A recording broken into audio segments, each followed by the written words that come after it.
आपल्याला कंटाळा आला किंवा आपल्याला डिप्रेस वाटलं तर आपण गार्डनमध्ये फिरायला जातो. संध्याकाळची वेळ असू देत किंवा सकाळची वेळ, आपण नेहमी गार्डन प्रिफर करतो. पण का? आपण गार्डनमध्येच का फिरायला जातो किंवा गार्डनमध्ये गेल्यानंतर आपल्याला फ्रेश का वाटतं? चला पाहूया.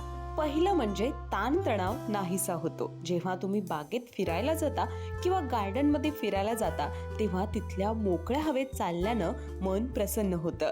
लहान मुलं गार्डनमध्ये खूप उत्साही राहतात. त्यांच्याकडे पाहून आयुष्यात पुन्हा उत्साह येतो. डिमेन्शियाचा धोका कमी होतो. म्हणजे आजकाल लोकांना मानसिक ताणसोबतच डिमेन्शियाचा त्रास जाणवतो. 60च्या वरील लोकांना डिमेन्शिया होण्याचा जास्त धोका असतो.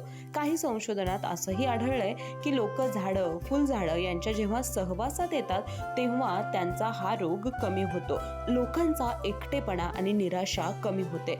त्याचबरोबर मानसिक ताण सुद्धा कमी होतो. तेव्हा तुम्हाला जेव्हा कधी वेळ मिळेल तेव्हा नक्की गार्डनमध्ये जा.